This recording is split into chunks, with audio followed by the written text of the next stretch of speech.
loud. So any co-host, you have to sit okay. Hit okay. Oh, I'm sorry. Hit okay. Yeah, just hit got it or got it, whatever it says. Okay. Got it. And so, all right, so now we're gonna stream on Facebook. First time ever anything like this. I've had so On many Facebook. friends videotape themselves just to have fun on like Snapchat or Instagram, and I'm always like, oh no. Alright, so we are. Beth, you're among friends. So I know it. You all have, you mean so much to me. Even though we've met like this, it's, you guys have my heart. AHRENT. Look at Hannah's, right? look at Hannah's puppy picture. Oh my gosh. Well, it's one good thing about me being here. I won't have my parrot try to fly and get inside. When Rochelle and I she was helping me, kind of practice, and it was, of course, Chip had to fly into the room. I love it. We're so excited you can all join us today. I'm Rochelle J. from Bobby Bead and the Upper Midwest Bead Society. Welcome to Let's Bead Live. We've got Beth Arendt here today from South Dakota. Her business is the Beading Heart. Yeah. And we're so happy to have her in the Bobby Bead studio today. Welcome, everyone. Is mine supposed to look? And so, sorry, there we go. You just gotta move the little mouse there. Oh, I didn't know. No, I'm that's sorry. quite all right. This is a learning curve. I'm bobbing, weaving back and forth around here. And so, today our first announcement is that, yes, I'm here at Bobby Bead at our host. We have a wonderful, we're open 7 days a week for the summer from 11 to 6 every day. So come on down. The only day we're closed is the 4th of July. And so otherwise 11 to 6 every day. Come on down. And we also have great art back here in the wholesale room. I've got the Toho Challenge 2023. Nothing gold can stay. I'm unboxing pieces every day. And so I have featured designer pieces here. I have people who are taking the challenge themselves here. This wonderful fish, we're trying to zoom in here a little bit. Maybe we can do that. There's all sorts of here. There we go. Zoom in a little bit more on our challenge pieces. And so come on back to see the challenge pieces or take the challenge yourself. The Toho Challenge is so much fun and it's open to everyone. The bead list is on our website and on the Team Toho Facebook page. And you can see the color list and take the challenge if you've got nothing better to do for the summer. Otherwise, let's see, Jan, our president, would you have announcements? Yes, we're still looking for volunteers. I think we still have some open slots for the Minnesota State Fair. So you get free entrance to the fair, and you work a 2-hour shift in the which building? Creative Arts. Fine Arts building. Is it Creative Arts? Creative Arts. Sorry. So you work a 2-hour shift with another volunteer, and kind of display some of your jewelry or beaded products, and maybe take something with to be working on, and talk with people that come through and tell them about the Bead Society. So it's a fun thing to do, and the Creative Arts building is always fun to walk through. So anyway, August 30th, I believe, is the date. There's more details on our website, and Marlene Ackerman is the contact. And again, if you look at the umbs.org website, you can catch all that information. The other thing we're looking for is we would like to host some local meetings where we actually have a meeting spot for at least the local people to meet at. We would still stream those meetings, so we've got multi-state members now, so we would still stream the meetings, but we want to get together occasionally. So we're looking for a place to host meetings. So we're looking for volunteers to help with that. Some of the suggestions were at church, and I've listed on the website, the requirements for it. But if you have any interest or you think of anything that might work, contact me. And I think that's all I've got, Rochelle. Sounds super. We also have a wonderful, Lisa just got back from the Bead Fest Maker Fest in Milwaukee. And do you want to give us a little taste of what we all missed? Yes. So it was great. It was like Rochelle said, it was in Milwaukee, Wisconsin, at the convention center. So it was right downtown, and lots of good places to eat and walk around and see and do stuff. Especially the Makers Fest. So Maggie and I were there. We had our booth. There's also quilters and knitters, yarn crafters there. So there was, different vendors that you can go and see, and then Maggie and I had our booth right by the stage. And so there was a lot happening at the stage. There was Wyatt from Beadalon, who was there. Tammy Hahnemann, who is editor of Beadwork magazine, was there also. And they had a design challenge. And let's see. Oh, Maggie did a demonstration on her kumihimo. That was up on the stage. And so there's a lot of activities, a lot of fun things to do. So yeah, I mean, it was well worth the trip, and I encourage everybody to come out to the Makers Fest, Bead Fest. There's another one. They're doing it 3 times a year now. So that Milwaukee was at the end of May. Then there is one in Lancaster, Pennsylvania. And I unfortunately won't be able to be there this year, but Maggie and Rochelle are going. So Rochelle's going to be representing Team Toho and all their wonderful beads and the Toho challenge pieces. So that'll be fun to see. And then Maggie and I will be in Mesa, Arizona at the end of October. So if you haven't been there, I encourage everybody to go. One special thing that will be at the Team Toho booth will be the new recycled glass beads. They are made out of recycled sake bottles, and they come in 5 different finishes of 3 colors. And so Hannah and I have been working on this wonderful joint venture with the brown glass beads and the green glass beads. And so we've been sending this all back and forth. And so they're really fun. I mean, they're completely green. They're made 100% out of recycled glass sake bottles. Rochelle, could you highlight Rochelle, could you highlight yourself so we could see the rest of it? If you put it on the Oh, I'm sorry, I'm in the wrong view. See it. Yeah, I'm there you in go. The wrong view. Okay, show it again. And so there you go. It is really a wonderful mixture of, like I said, they glow so much, and they come in transparent luster, transparent matte, transparent rainbow, and then silver line perma finish. And so this is the brown glass and the green glass and some of these wonderful lamp work pieces that Hannah made to then match. And so it matched my dress, so I had to wear it today. And I just got it back in the mail. So but at the booth we will be selling re-glass beads at the Lancaster booth.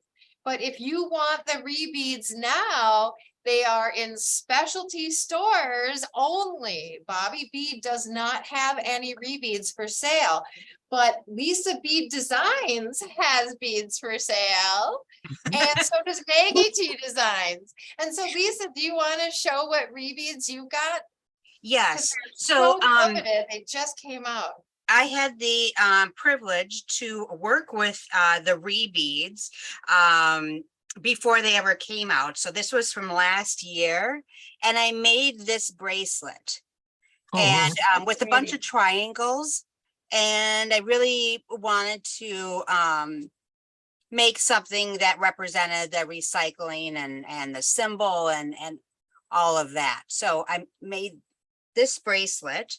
And I'm so excited. They now came out with rainbow finishes. So I have, okay, there we go. This is one, and I'll turn on my flashlight too, so you could see the effect here. One moment, please. Okay. So this is the green rainbow. I don't know if you can see that, how there's multicolors in there. Very Just so pretty. Iridescent. They seem to have an inner glow. They do. And if I, there you go. If I take that away, you can really see that. God, that's really pretty. So pretty. And then the blue one too. There is the blue Oh, wow. color. Mhm. And that's really pretty. And then with the flashlight, you can really see the rainbow effect of that. Yeah, And then I have the transparent brown color. ooh, pretty. And that one is in the Toho Challenge this year. Yes. And so I have the size 11, and Maggie, because she does Kumihimo, she has the size 8 in her shop. And we will be getting more, but you know, they just came out. So we decided to get the pretty rainbow colors and the transparent brown first. And then, like I said, we'll get more later. So, and Lisa's shop is Lisa Bead Designs at Etsy.com, right? Yes, and I'll put it in the chat too. Okay, super. And then Maggie T Designs, she also has her new website, and I believe the rebeads are only on the new website, right? I think so. Yes, Versus correct. her Etsy shop. She's been moving everything to her new Her website. Etsy so- shop just has her patterns on it. Correct. So go to the new one for all the wonderful products. Yes. Well, I'm so excited. Yeah, only in specialty shops is where you can find the rebeads because they're such in limited quantity. So they're really exciting. So we hope to see you at Bead Fest Maker Fest. So it's not just Bead Fest anymore. We're all getting together. So the Stitch Fest, Yarn Fest, it's all in one. So we're very excited. And so one other thing with the rebeads, I have noticed that it's the same consistency in the size and you know, the high quality that Toho has with their seed beads. Same with these recycled glass bottles. Just because they're made from the recycled glass bottles doesn't mean that you're going to get an inconsistent size with them. They're just, the size is beautiful. Yeah. I really have liked working with the samples I got, so I'm excited to order a few from y'all too. Yes. So thank you so much. We're darn excited here at Bobby Bead and the Upper Midwest Bead Society. And so we want to bring to you today a amazing designer that yes, I do. I'm sorry, I'm trying to play host all at the same time. And we're really excited. We have Beth Arendt here from the Beating Heart. She's an amazing designer that does a little bit about every kind of different craft that we've got. And today we're doing tubular peyote. So I'm just going to switch these cameras real quick here so that we can see everybody better.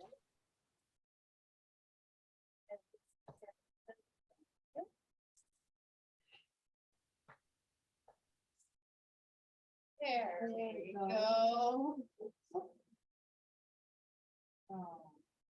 All right. The tubular design that we're doing is on the wooden pieces. So those that were able to receive a kit, or if you actually already have this, this is the wooden needle piece. Yeah. In the kit, what I did was put a size 12 needle. It had a red tip on it, the new needle that comes from Bead Smith. it's to help make it a little easier when you go to thread a needle because of the tip being red, so you can see the eye of it. I suppose in the it's a little hard to see the red on here. My favorite needle, though, and it might not be everybody's, so I prefer to. Because I am able to use it over and over and over again, and they don't bend on me. So I will try anything at once, just to know what's out there. But this is the needle case that I'm going to show the chevron pattern, and I did the pattern myself. I know that it's a very popular pattern, especially with native tribal beading. But it is a nice one to do because even though I set a pattern for you, once you get a couple of the chevrons of the little zigzag that you see on there, it's going to become, it'll stick in your brain and you'll be able to bead it without even looking at your pattern. So, and what I also did on here was I used a glass cap.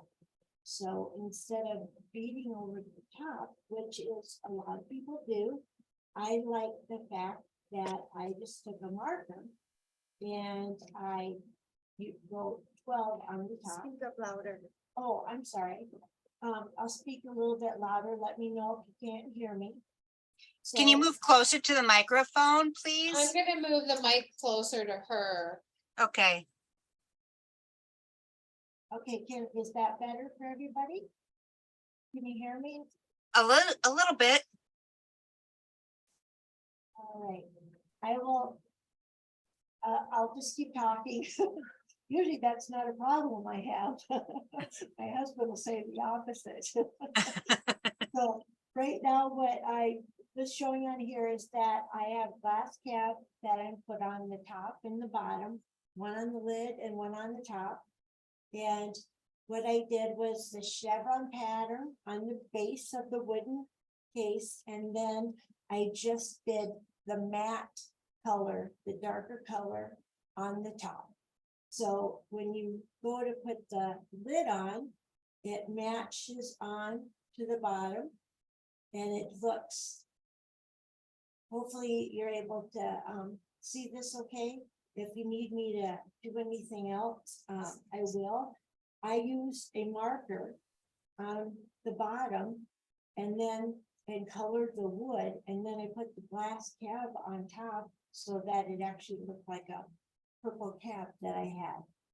And one of the things that I do for, if you want to ever, you can go to eBay, Etsy, or even Amazon, and you want to get a glass cap, and you're not sure what size, I use this metal ruler that I actually got from the bead show in Tucson many years ago.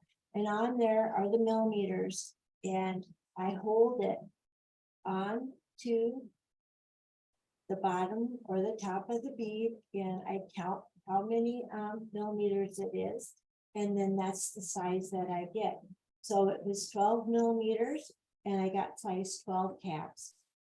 All right, and the adhesive that I mentioned in the kit, if you didn't get the kit, my favorite is, if I have this up the right way, or maybe I don't, this is B7000 is the brand, and you will like it because of the fact that it's flexible, it's easy to use, and the 6000 is a little bit more messy when I've used it. This is nice because, as you can see, there's two long metal tips on them. The one that's on the tube of adhesive itself, that's where the adhesive comes out, and a nice small stream. You can use the cap to, if you wanted to spread it out, you could do that. But if you're done using it, all it does is fit back in the little cylinder. and then it's ready to go until next time with no mess. You'll enjoy.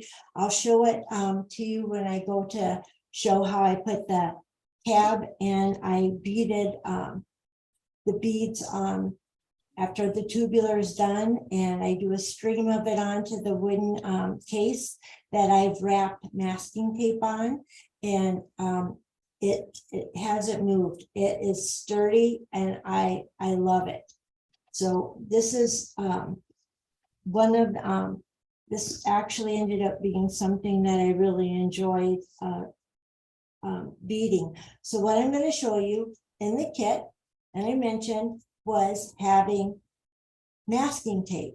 Masking tape is made out of crepe paper, and what happens is that when you use it with something, and I like it because let's say that this case here, it's actually very small in diameter. And so one of the things is that we're using size 11 round toe hose. All right. One dark color that I used was matte. And then I use a transparent color so that you could see the actual chevron stitch. So that I was hoping that was easier to see with the camera. All right. But what happens is I'm doing an even tubular count, and I'm using 30 beads is what we're starting out with. Well, 28 wasn't enough for this case. And so when I went to 30, it seemed a little big, so it was loose on there. So what I did was I put masking tape, and what I do is try to cut the top of it or make it even. All right, doesn't have to be perfect. All right, no worries there. And then take your case like this, and you'll see an indentation line that goes around toward the top. I put it right there. That's a line. And even though I'm going to bead higher, I don't need that. All right. And then I press it down. All right. And then, and another thing, this masking tape is a little wider than most that you see in the store. So I like this because I only need it to pull off 2 little strips here.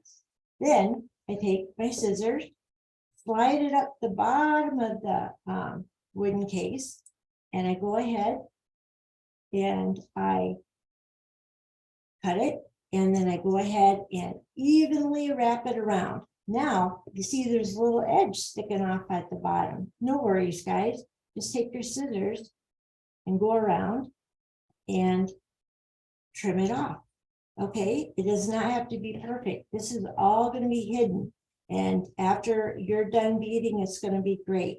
Well, this took 2 strips.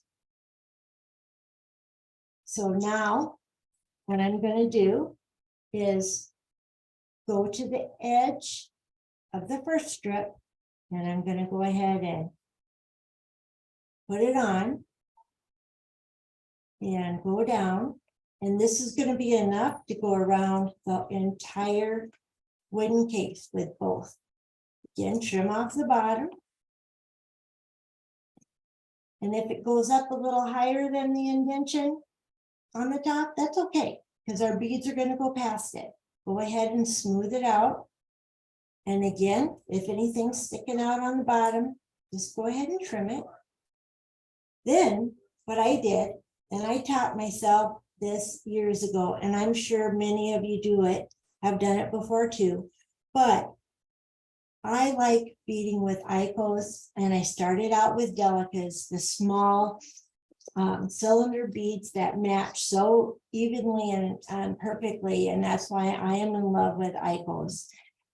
So what I did though is that there are times when you will break a bead, and if you break a bead, instead of having to take apart and take off each bead as you go and restart again, doing the coloring on the masking tape actually, and I'm doing a dark purple, made it so that if there was a hole, you don't notice it, or other people don't notice it. You did the work, so you know where you made your mistake. But it's something that you just go ahead and keep on beating. So what I did was, here's my marker that I use. And I went on and I just go ahead and I cover the masking tape and I go. And if you touch the wood, don't worry about it. Just keep on going. And usually what I did was went over it twice, so it was a little bit darker. And I went around, and it dries quickly on the masking tape, because again, it's made out of paper. And here, I will show you. I'm going to go ahead and slide this off. That's how it looks once you finish. And you put it on, your beadwork will go on, you'll add the glue on the masking tape, you'll put your tubular peyote on, and then it's going to be set. You're going to like it. And it'll hold so nicely with that adhesive. All right. So, but right now we will not do the calves until we're done. All right. And I did the cab just using solid matte color of the Toho 11 rounds. All right. And what happens is that is so nice is that sometimes these lids slide off so easily. They don't, I wish they made them a little tighter. I do, but this helps when you do this peyote stitch and you're going up a little higher, if you can see that, and then you stick on the lid, it matches the pattern. I don't have another chevron zigzag on there, but it's not moving and it's holding. Even if you shake it, it's attached itself to the base of the pattern. Okay, so now we'll go ahead and start. And if you have a kit, you know that I wrapped some thread around, and it's definitely more than enough. So go ahead, take off the tape. All right, and some people laugh at me because they think that I'm kind of crazy on this one, but I usually use a very long piece of thread, and I happen to love 1G. And because if it's pierced, it still doesn't seem to mess up the thread, but because of how great a quality it is, I have not had an issue with piercing it when I'm beading it, no matter what stitch I'm doing. So right now, just to go ahead and start out, I'm going to stretch each of my arms out. Okay, they're each going to go out to the side. That's how long I'm going to do this first bit of threads. I hope all of you can still hear me okay. If something comes up, just let us know, okay? All right, I'm opened up all of this, and I definitely feel I have enough. So I'm going to go ahead, go to the end, and I'm going to go ahead and cut my thread. Now, one of the things that I have seen advertised from companies that make the thread is they'll tell you that the end that you started pulling off of your spool, that's the start. That's the end that you're going to want to put your needle. And one thing Rochelle told me, it's basically like scales. You're going to go down the thread. And what you should do, and she taught me this is a lesson learned today, is go ahead and take your thread and stretch it out, hold it for a few seconds there, and it'll actually add up to a ½ inch length to what you already cut, okay? So, and besides that, small threads of 1G have more of a curvature to it, a circle to it, and what you're doing is straightening it out. Now, I condition my thread. With beeswax, when I first started beading, years and years ago, I used beeswax, and did the same thing, but when Thread Haven came out, I fell in love with it. So I start at the end, then I'm gonna put the needle and I stick my thumb and my nail on there so it goes into the conditioning, and I go ahead and pull it all the way to the end. And I'm going to do that 3 times. So right now, that's 2, and now is 3. All right. And then I'm gonna go ahead and put a little wax on the very tip where I'm gonna thread it with my needle. Now I want you, whether it's wax or Thread Haven conditioner, take your thumb and your forefinger and go ahead and press and hold tightly and go ahead and pull your thread. What this does is take off any extra little globs of wax or Thread Haven that you have, or conditioner that's on there. Okay, I only with the conditioner have had to do it 1 time. All right, so now when I thread my needle, I take my pointer finger, your forefinger, and my thumb, and if there's a little messed up in, I clip it, trim it with my scissors, but I hold it in between both my fingers, so a baby bit of it is sticking up.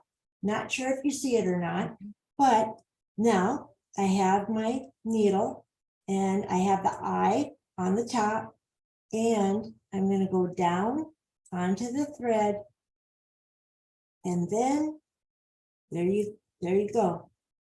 It went right through. All right.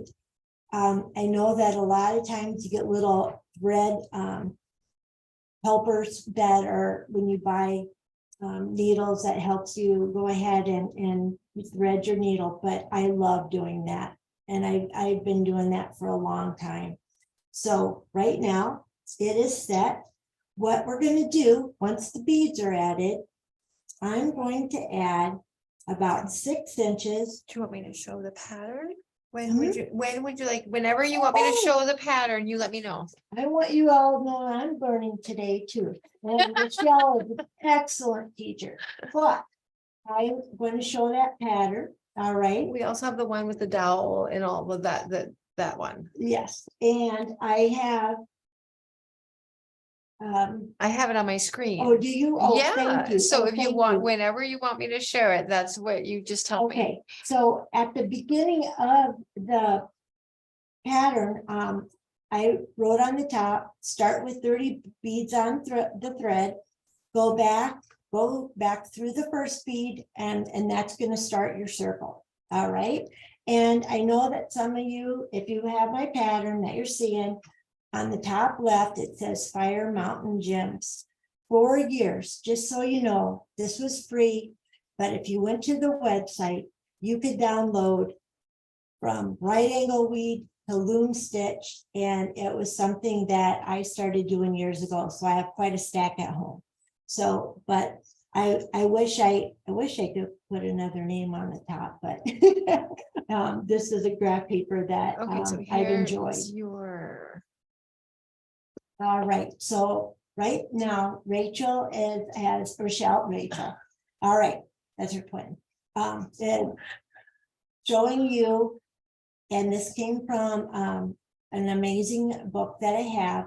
It's showing you that even count and going through the first thread or the first bead and making a circle. All right, and then it shows that it's wrapped around a tubular gadget, an image, and then each bead that is put on is every other one.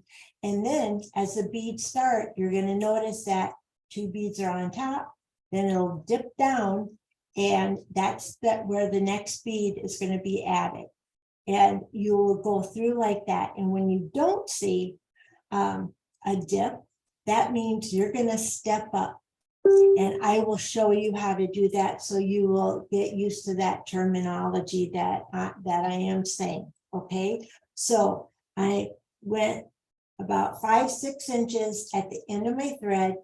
All right, that's where I'm gonna stop with my There's a bead. question, 28 or 30 beads. How many 30, beads? 30 beads, 28, I'm sorry, it was too small for this to go around. All right, so we're using 30 beads of the size 11 round tohos. All right, so I am, and if you got one of the kits, you'll see that you have the matte beads that are in there. All right, and I go ahead and just go ahead and pour some into my little bead organizer. If any of you are interested and you like this organizer that you're seeing, email. I'd love to make one for you. I can always do that.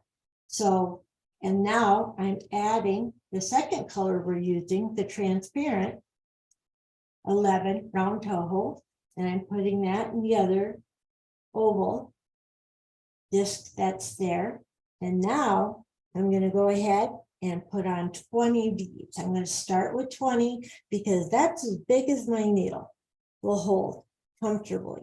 Okay. One of the things that, especially if you're using delicas and certain brands of beads, they always advise that you cull your stack of beads because there's going to be some that are just not the same size and you want to try and stay equal. What I've done with the toho round, if one's a little smaller, not as wide, that's okay. You're going to find that no matter what, they'll all match and look wonderful together once this is all done and put on the case. Okay. So go ahead and, but if you see a round toho that's a little extra wide, that one I put off to the side.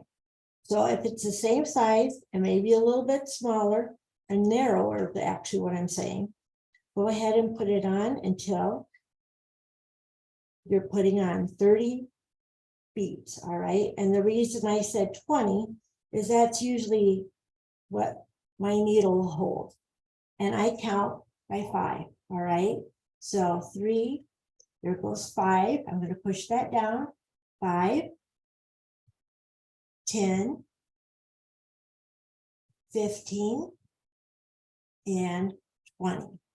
Did have 2 left on here. So now all I need is 10. So 1, 2, 3, 4, 5, 6, 7. That one's a little off. Get rid of that one. 7, 8, 9, and 10. I'm going to count it again. Make sure I'm right. There's 4, 5, and 10. So go ahead and push this down until you are at about 6 inches from the end of your thread. Okay.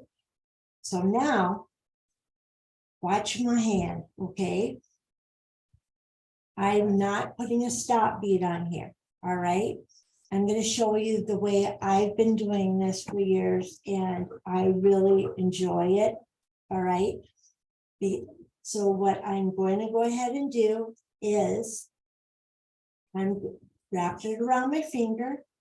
All right. And now I'm going to go through the first bead, which is actually the end bead. All right. When I pull my thread and I do this on each stitch, I pull it out as far as it will go because I find that if you pull each loop like this, it'll have a tendency to want to curl itself. All right. So it helps keep the thread together. So now we're matched. It's a complete round tubular shape. Okay. So now what we're going to do is I'm holding the end thread with my other fingers and I've got my thumb here on the top. And I'm going to go ahead now and I'm going to pick up. We're going to just this next round is going to be the same color matte bead. All right.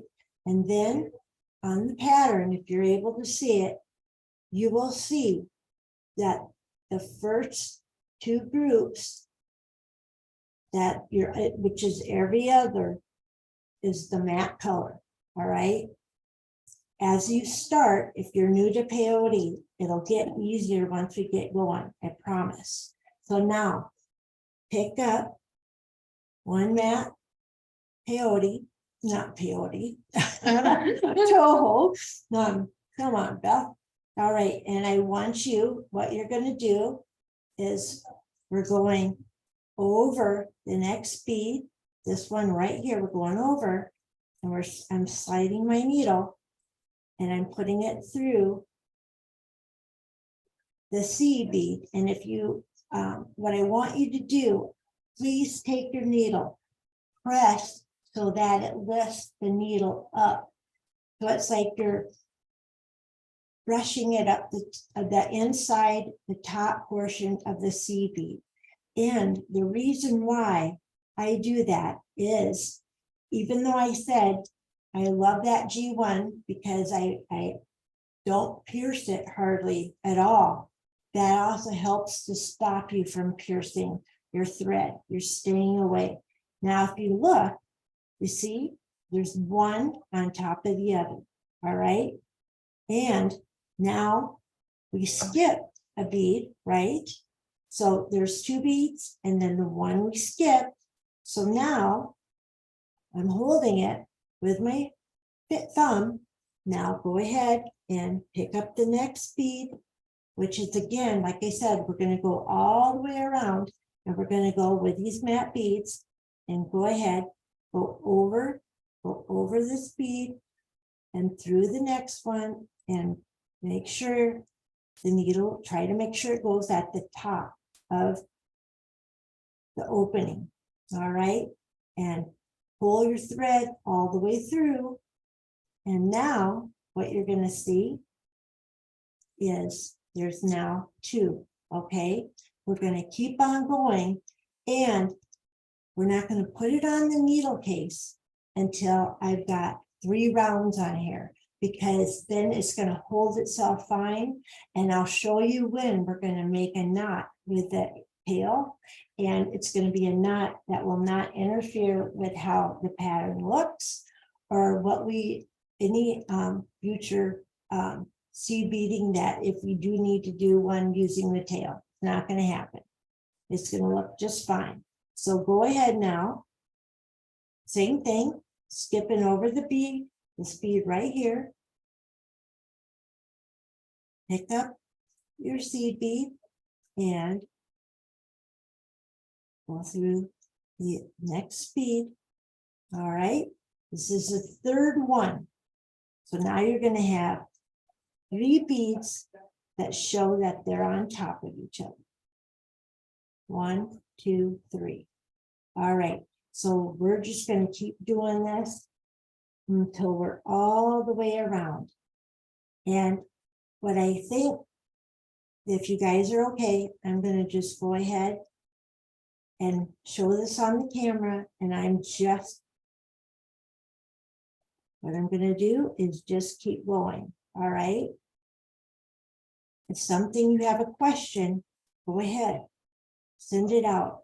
I want to make sure I'm not over explaining something or under explaining something. Okay.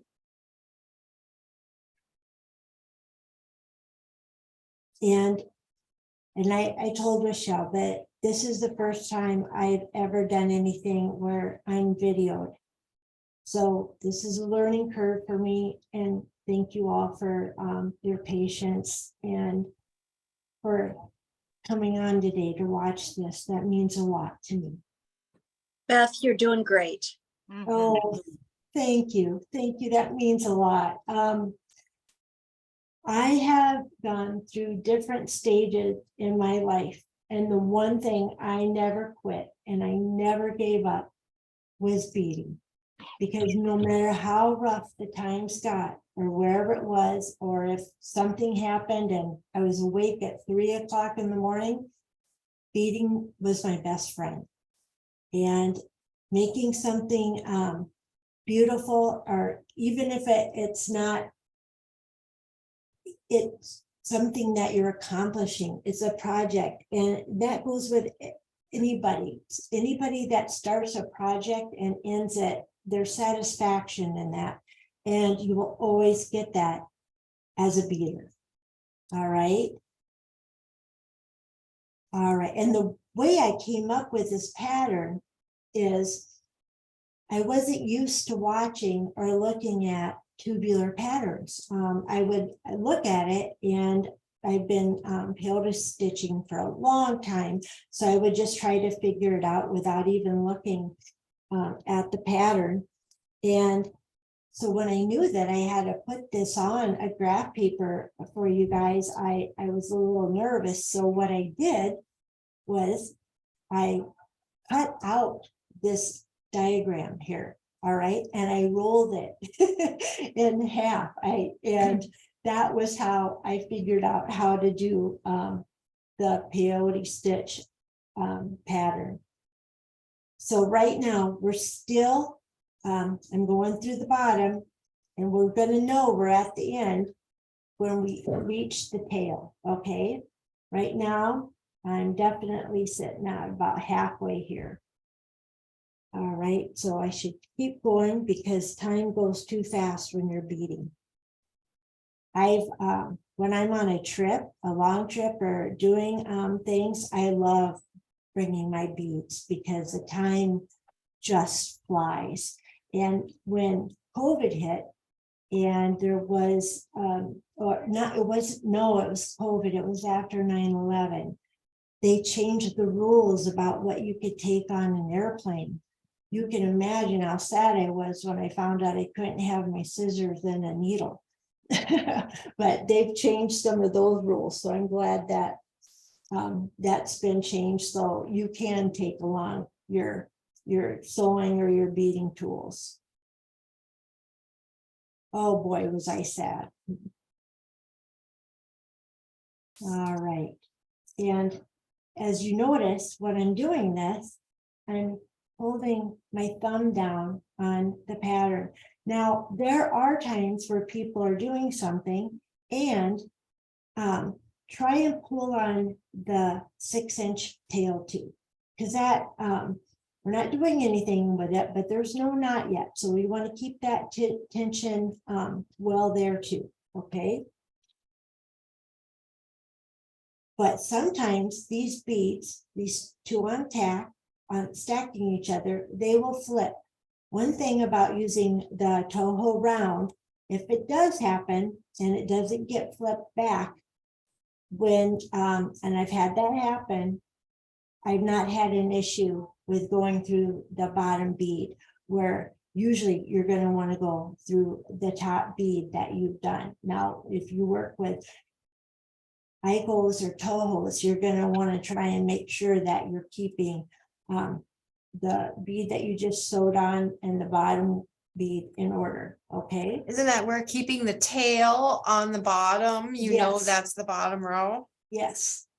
Good point. Thank you so much. It is the bottom row. And that's why I want you to hold it with your hands, is that bottom row, you're keeping the tension nice on there. Okay. And if you notice, I'm pulling in this direction toward the direction that I'm beading on. Okay. And again, when I'm go ahead and put your needle through, try to slide through the top. If you don't on every bead, you know, that happens. All right. I'm getting closer. Whoop. Yep, backwards. There you go. There you go. Still going around. All right. Almost there. Oh, yes. And then another row, you guys are going to love what I'm going to show you. All right. So still skipping, going through the next bead.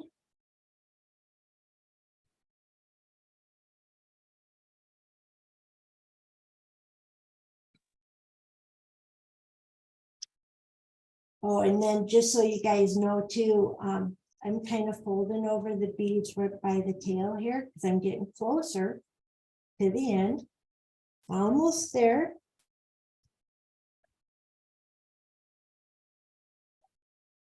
This guy have a couple left on here.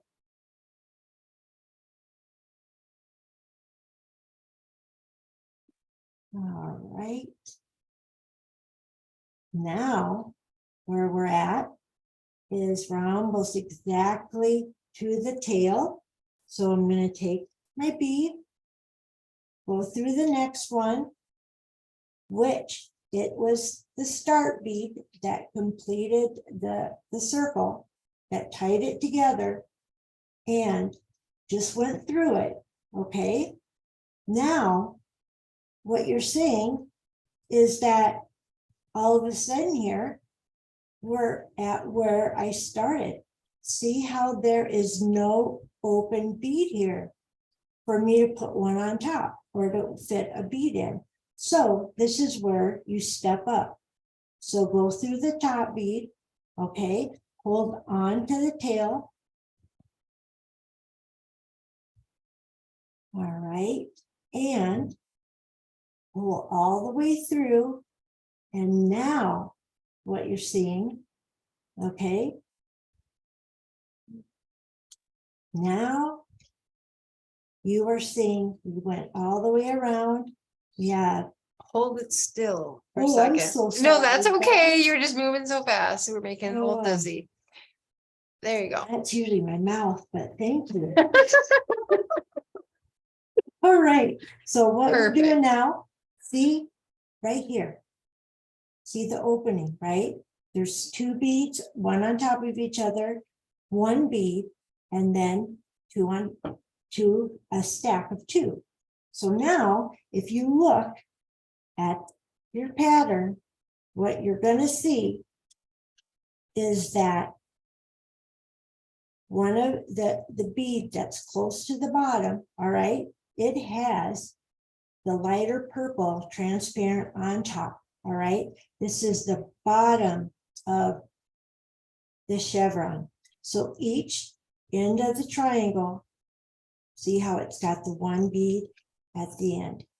All right, so what I'm gonna do is now pick up one of the transparent beads and it's gonna fit in the center. Okay, I got a quick question for you, Beth. Sure. So what you did was you stitched the two ends together there, right? Yeah, I did. The way I closed the circle was I just stitched through the last bead, okay? Okay, okay. And then holding it with my hand, all right, in my fist to help keep the tension on the bottom row, okay? Now, what's going to happen is after we get through this row, we're going to put a knot that's going to hold the end piece, and you're not going to have to worry about it coming apart or the tension being lost anymore. So this is the part where you're not going to have to hold it tight like this after we get through this row, okay? But I like doing, one thing I do know that I have seen before where people like to sew through, let's say, all 30 beads, but the reason I don't do that with the Toho rounds is because if you do that, it crunches them and you're not able to do every other bead when you start that next row of beads. Okay, that's why I hold it like this when we're first starting out. So now, if you look at the pattern, you'll know that we just put on, if you can see it here, we just put on the transparent, and then we're skipping Back up a little bit. There you okay, go. I'm sorry, No, that's we're okay. skipping over because we went through this set of two right here, and so now here's your next opening, right? So it needs a bead in there. So this is telling me that the next bead I need, okay, this is all going to line together, is another matte bead. So go ahead and take another matte slide it through, all right? See how, let me do this, There right. you See go. how they're closing, all right? But they're still showing a dip. And that dip is gonna be the space that needs to have a bead in it, and that's what makes peyote stitching fun, okay? All right, so now I look at this and it's telling me that I need to add another, oh, it's right here. I need to add a second, another matte bead.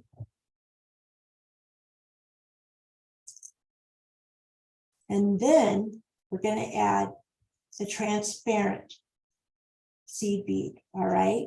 So every third bead is transparent. Exactly. So and when we get done, there are there's going to be 1, 2, 3, 4, 5 of these transparent beads. There's going to be 1, 2, 3, 4, 5. So every transparent bead, and then you're going to add 2 mattes in the center. Okay. So I'm back to where I'm going to roll this so that I can hold it. Okay, and that you can see what I'm doing. Now it's time to add the transparent bead. And then just because I know that pattern, you know, by heart, and that's what's going to happen after you do a couple of these chevron rolls, you'll not need to look at your pattern anymore. It just becomes the same stitch over and over and over again. You're gonna, you'll, and then when the chevron starts, the triangle, it's nice because you're actually gonna see where the transparent bead needs to go next, okay? So go ahead. And I'm now adding, there's 1, and then I'm gonna add the second. And I pull it down, make the tension still there, pulling it forward, add the next one.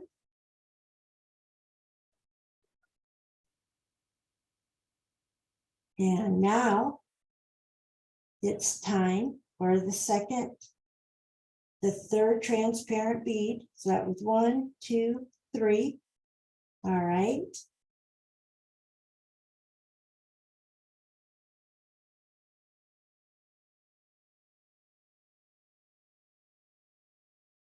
That was 3.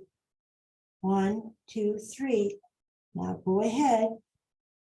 Rotate it down so you can hold this with your thumb. Now go ahead and add 2 matte beads, and they're going to fit in the dips. I call them dips, but you could also call it a space. Mm-hmm.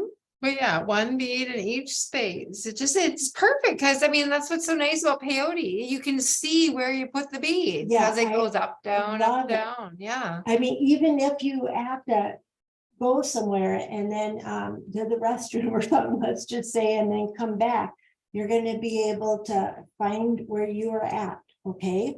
So I'm now doing the second one of the matte bead. And then my third, that's not the third, but it's going to be the 4th transparent bead. I'm going to put right there, fill that in. I love this camera. It's so neat. Yeah, the Bead Society has that was part of one of our fundraisers, was to help get Oh. better cameras. So then our teachers that we had in the studio we could then better zoom to you all. Oh, and it's amazing. I live in Sioux Falls, and it was a fun drive here because I was still getting some of my beads ready for all of you. So it was, let's just say it made that 4-hour trip fly by like you wouldn't believe. So here, we'll go ahead, and that kind of slid off. If it slides off, you're okay. Just go ahead and pull your tail. Right, and Keep the that tail tension is there. always on the All right. bottom. Yeah, so it's A great orientation. All right, and so I did one, and now we're doing the second mat bead. When I learned how to bead, and I did put this in information on what we were going to do today about how I came about to beading. In Flagstaff, Arizona, I had a Navajo babysitter, and she was amazing. And in her house, it was probably a 7-foot tall tapestry rug loom that had the heddles, and the Navajo watching that work was amazing. Plus, she also had looms for bead weaving. So her husband, to keep me out of her husband's beads, made me one with a long piece of wood and nails on each end. That's how I learned how to start looming. Love it. I was stuck on beads and hooked ever since. All right, so now I'm putting the 5th transparent bead on. All right. And then we're getting close to the tail end. So I know that I need to add, because it's all even count, we're adding 2 more matte beads to fill in the space. All right.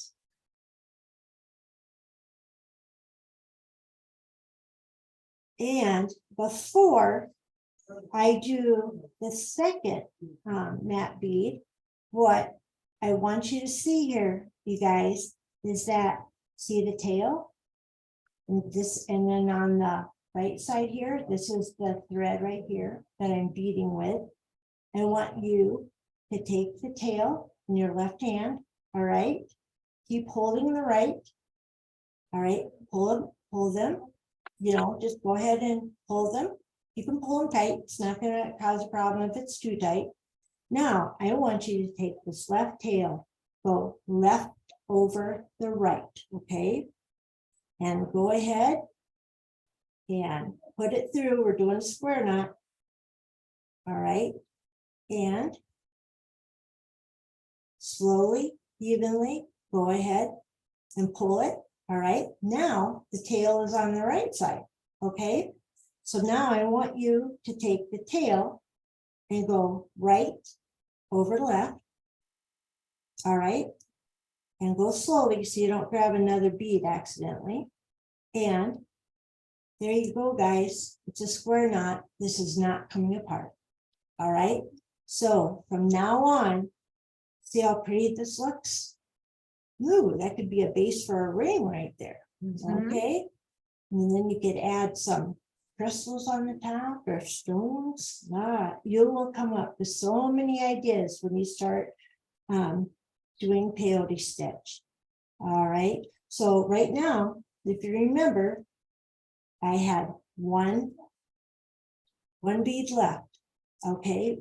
Because I had done 2 mats in between each of the transparent beads. So this knot will not interfere with anything that we stitched. All right.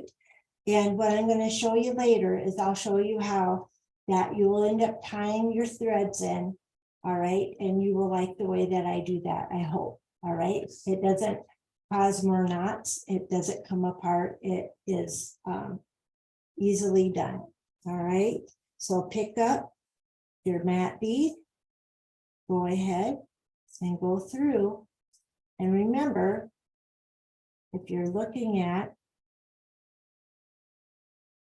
your pattern, you've now come up, there's not a dip here.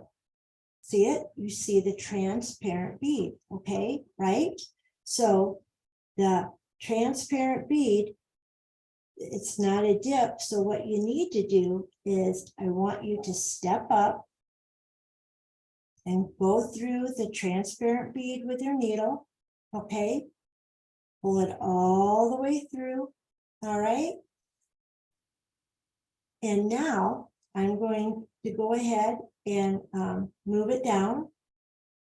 And I'm going to go ahead and finish filling out the inside. So now we're going to start the shape of the chevron, okay? So right now, this is the bottom of the triangle, this bead. If you look at the graph, here's the bottom of the bead, right? So there's a transparent, it's going to go up on each side. This is where the pattern starts. So right now, if you put a matte bead there, you took away that chance of that chevron to be able to start the bottom of its triangle, okay? So we're adding a transparent bead, and what you're going to see is that the way it sits, see, it started to angle itself. So it's starting to go up. When we go back and all the way around, the next bead's going to be on this side. So we're going to slowly start putting the chevron together. Okay. So now you see that all of a sudden, here's an opening. All right. So this needs a bead. This is the center right now. And looking at the center, you're going to see that there is 1, 2, 3 matte beads on top of each other. This is the only time that there will be 3. All right. After we start and get ready to do the second chevron pass and go through, there are only 2 beads all the way from the beginning all the way to the end. Okay. This is the only way that I was able to start this pattern, was I did have to have 3 beads to be the point in the center. And that's what's going to make this nice and easy, because it's going to be just the 2 beads all the way through till you're done. Okay. So when do you put it on the needle case? Actually, we can put it on the needle case right now. Thank you. I got so used to holding this. Let's make this easy on you guys. I'm sorry. All right. I'm going to take off another one I had started to bead. All right. Now I'm doing the one that's not colored, you guys. And the reason is I want you to see with the camera.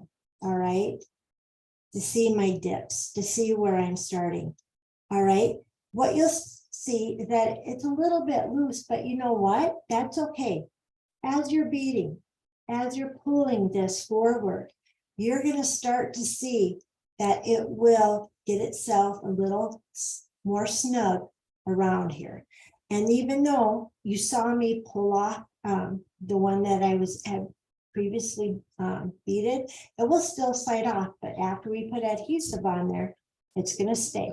All right. So don't worry if this spins around on you. You're not going to lose your spot. Okay. So right now, where we're at, we had already started the left side of that bottom of the triangle. Okay. So we're adding the 3rd bead. And when I say the 3 bead stack, okay. So we go through the next bead. And there you go. See it? It goes 1, 2, 3. And like I said, after this, every pass with a new chevron, it's only going to be every 2 beads is going to have a transparent bead on top. Okay. So now we are on the right side of the transparent bead. So you saw how the left side that the bead started, did shift up. So this is going to do the same thing. Here we go. There's the right side right there. And now the next bead, here's another dip. We're going to do the left side. This is the bottom of the chevron, the bottom of the triangle. All right. Go through the upper bead, fill in that gap with it. See how pretty that is? All we're doing is we're just going to follow that straight up. All right. Now we'll add 1 mat. Oh, I just slipped bead at myself. I find that you do that. Slide in through the next two beads on top of each other, the two on top. Now you see there's the third, 3 beads in the center. And now we're at the next bottom of a chevron triangle. So we're going to put transparent bead on the right. Pull your thread all the way through and then put the next transparent bead on the left. If you find that your thread is starting to twist in any way and it's not staying nice and open when you pull it through, go ahead and stop. And at the start of where your needle is, use your conditioner or your wax and go ahead and pull it all the way through. That helps stop those twists that are on there. Okay. All right. So we have 2 bottom chevrons started. All right. If I'm going too fast or I've missed something, please tell me. I want everybody to understand, okay? If you don't mind, you see here, see what happened? How this little loop here all of a sudden wants to go underneath. So if you kept pulling, all of a sudden it would tighten itself. So what you can do is go all the way down. And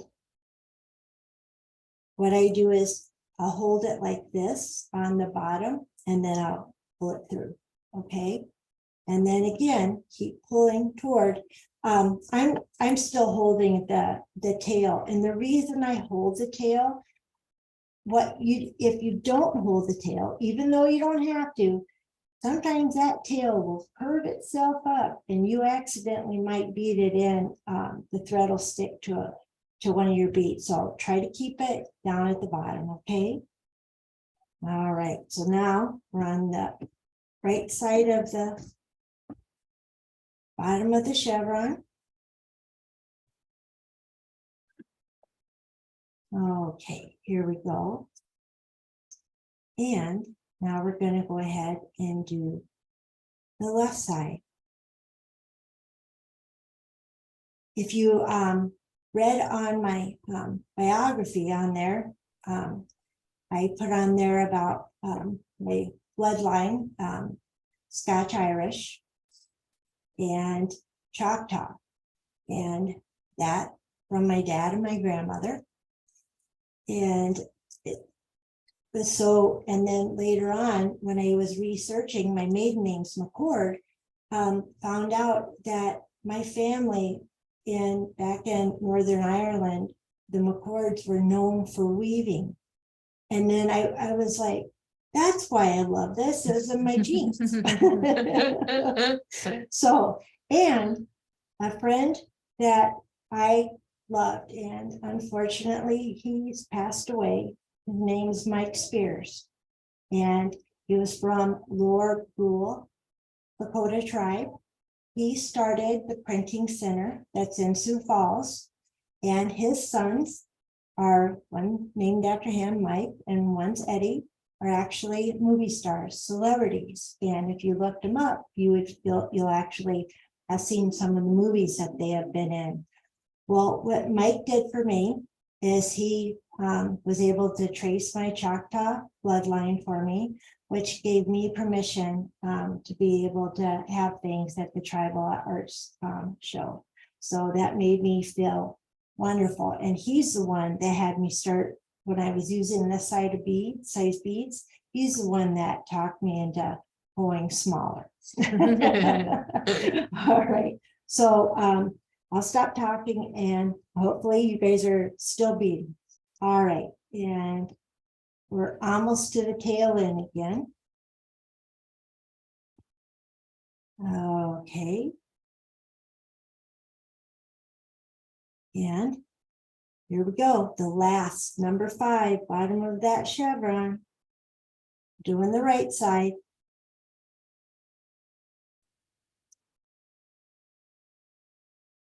And now I'm going to do the left side. And I know that the question's gonna come up and I'm gonna show you. I'm gonna show you how, if you run out of thread or you start to run out and you know it's getting close, I'm gonna show you how to finish off that thread and start another one, okay?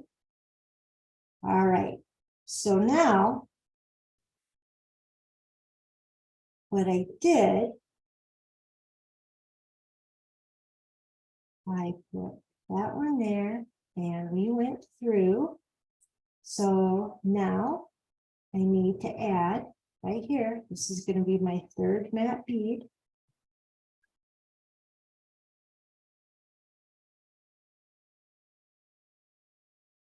Oh, we're on that.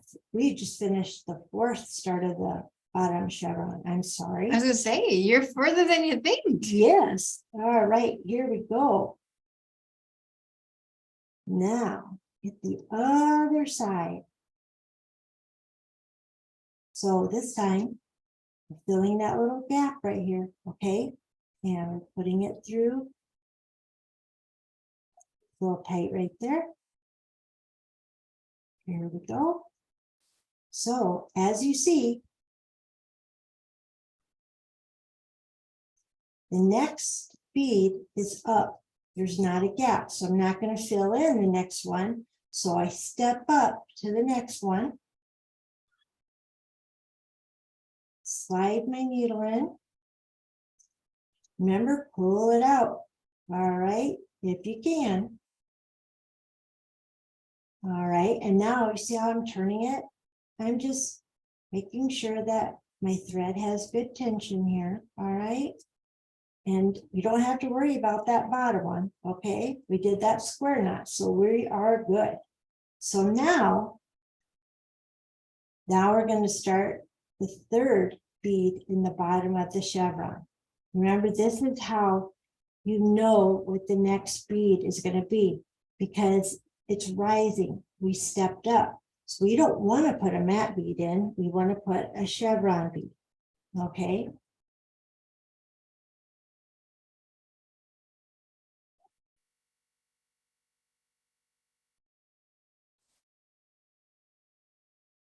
There we go. And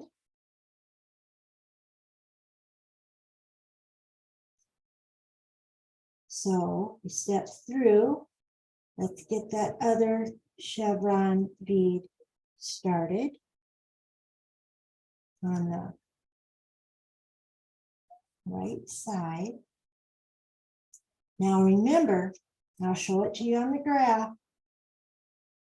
Okay, see how it's starting? Starting to make, it's going to the top. It's going to be the point here.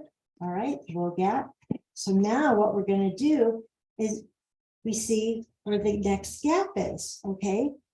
It's in the bottom of the triangle. So, like I said, the next group is going to be 2 beads, not 3, like we started out in that center. So right now, go ahead and put one in. This is the matte bead right here, you guys. It's right here, all right? That is the matte bead. It's going to be at the center, bottom center, okay? And as you see on here, 1, 2, we go ahead, all of these, it's just 2. This was the only time when we're starting out that there you'll see a spot in the center where there was 3, okay? This is what helps the pattern out. Stay with you, okay? Right? So now I'm on the other side. Chevron. I'll go ahead. Pull through. How pretty that looks. We've already started it at centerpiece. All right. Now, have another transparent bead.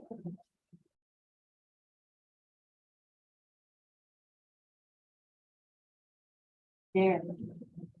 Yeah, that pattern starting. All right. Now we're at the bottom. of that chevron, go ahead and pick up a mat bead. Go in that gap.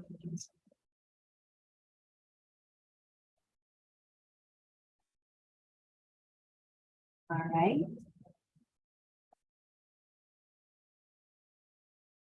Now, another transparent bead. We're almost done putting the bottom together of that chevron.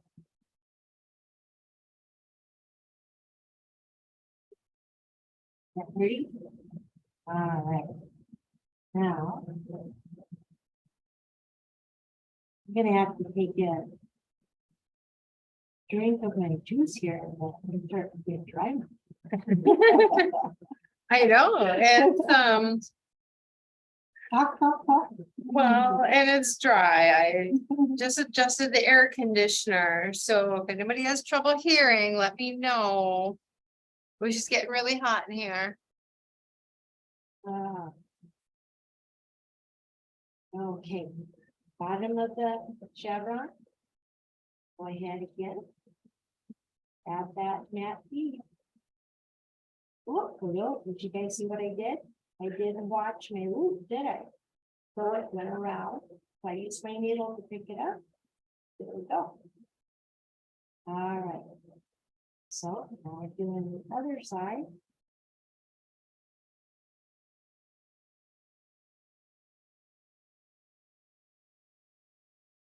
Getting closer and going down the hole. I hope that's okay with you guys. That does it.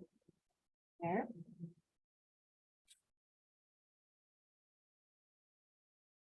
As we get going here, more too, I brought some of my projects that I beaded in the past. That was peyote stitch. Well, the ring you're wearing is peyote stitch, isn't it? Yeah. It's so beautiful. I've been looking at it in the video screen. Thank you. Thank you. And what I used for thread on this was Fireline. And the reason that I did was because I didn't want the thread to somehow break or as I wore it over the years. And you won't believe this, but this is 10 years old. And I love to wear it. And it's I love making the rings.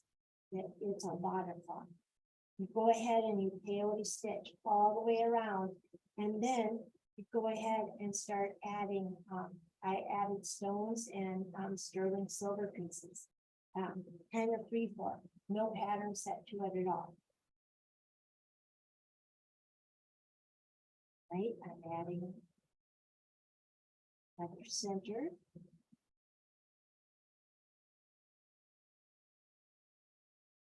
All right. Now, we add another transparent.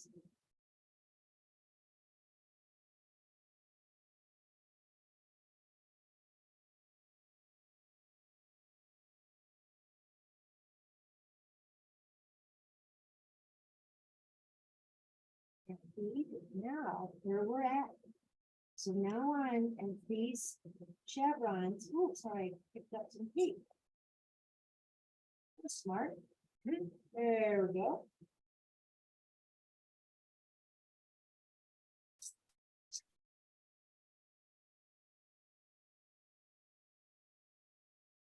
So from now on, anytime we find ourselves on top of a transparent bead, that means that we are adding a matte bead.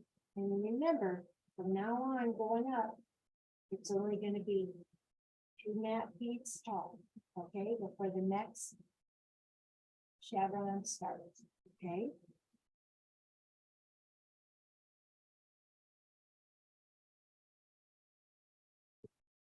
And I did, on the way here, I did a little bit more beading so that I could kind of get to a spot where if we had to replace, add a different thread, more thread, or how it's going to look at that at the end. So if you look, we are going to do 1, 2, 3, 4, 5, 6, 1, 2, 3, 4, 5, 6, 7, and to be honest, 3, 4, 5, 6, there are 8 chevrons going up, okay?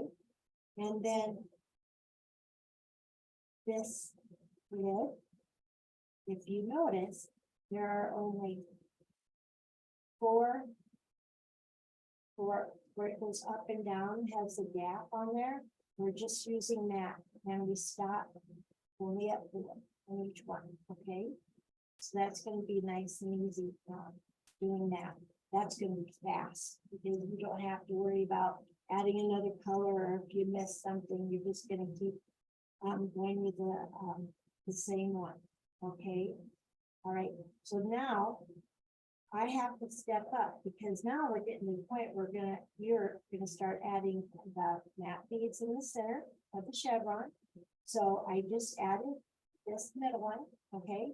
So I have to step up here.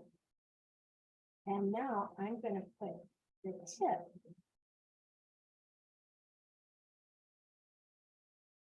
of the top of the triangle. I am now gonna add that. The little gap here, the little dip, and that is right here. Okay, this bead, okay, it's gonna be the transparent bead. Put this forward so I can see my beads here. All right.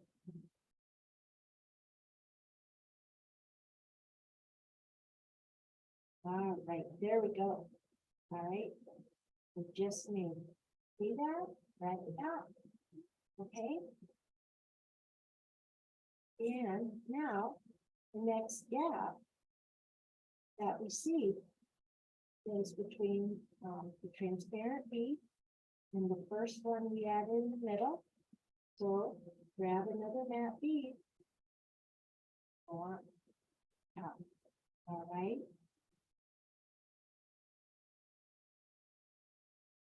All right. Another gap is right here. All right, so go ahead, add a matte bead.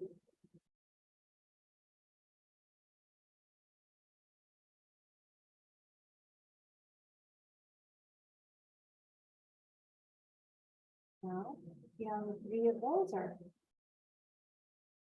Okay, so now we're going to finish off the point of the next chevron triangle.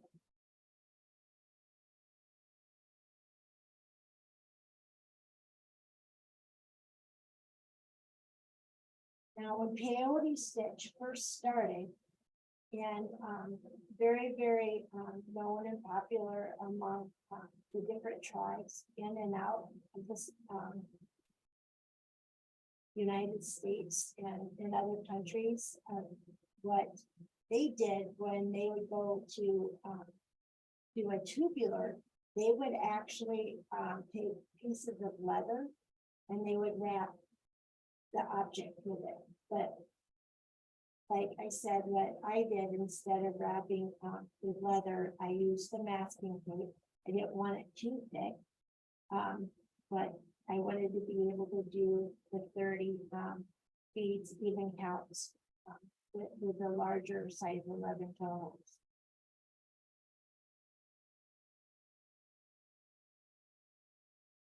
All right, so now I'm going to continue adding matte bead on either side. We're going on top of the chevron, and we're finishing that chevron. Now, this is where hopefully, if you're getting the feel of it, it will start feeling easier for you. I hope it is. It is, but I'm getting short on thread. Okay, so I think it's time that we took that time then. Let's go ahead and go over what you need to do if that happens. Is that okay? That would be great, because Okay. that's where I'm at. I hope that you guys are somewhere similar too. And Right. if you're not, it's a good time to check it out, so that before you get there, you know what you're doing. So what I'm gonna do is I'm not worried about this, okay? I'm taking this one off, the one that you and I have been working on, okay? It's just gonna slide back on. It's not gonna lose its shape, okay? All right, and now I'm gonna put on one that I was working on the way here, okay? And if, as you see here, I probably, I went down, probably a good 6 inches here. And I stopped, okay? The reason I liked, doing it that far.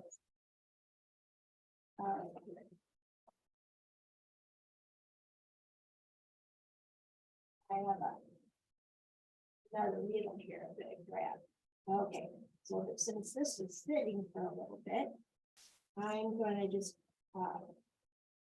roll a piece of, conditioning thread, conditioner on the top there. I just want to be able to thread my needle. I pulled on it, okay?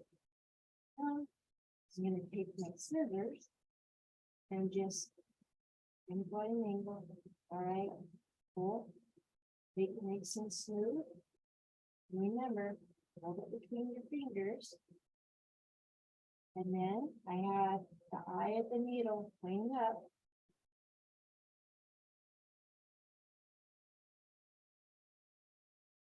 Right. There it is, okay? So what I did in seeing this, if you're looking, I had to stop here, okay? Stop yourself at around 6 inches or even a little bit longer if you can, okay?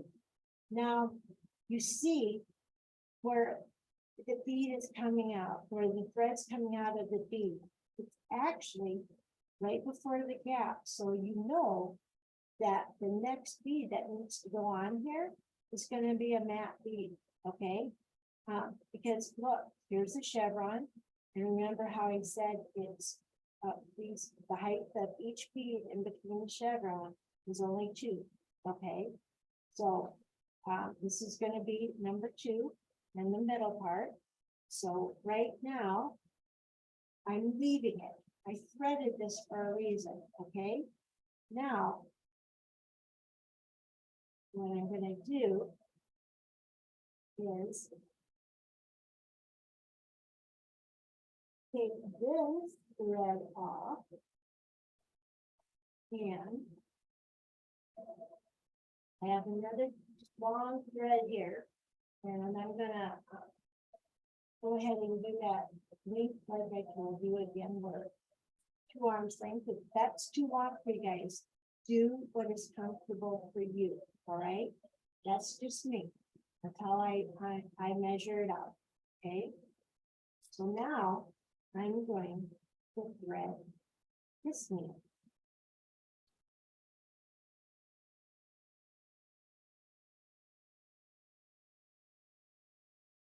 Oh, go through, okay? And you're kind of going, okay, what is she doing? All right. So, see where this thread is coming out of? Okay, now you guys are gonna kind of wonder here. The thread that this is coming out of, I'm going to the thread that's right under the bead that's right underneath it. And then I'm going through, see, this is where it's coming out of. So I'm coming out of the same one, okay? This is a new thread. This is a thread that's gonna add the beads, okay? Go ahead and pull it through. Okay. This is gonna hang here for a while you're beading, okay? Until you have a moment, and I'll show you how to get, sew this one in. But go ahead and leave yourself a little length on here, maybe 6, 7 inches, okay? And since we have that here, we now need to get rid of this one, don't we? So this is what's gonna happen, okay?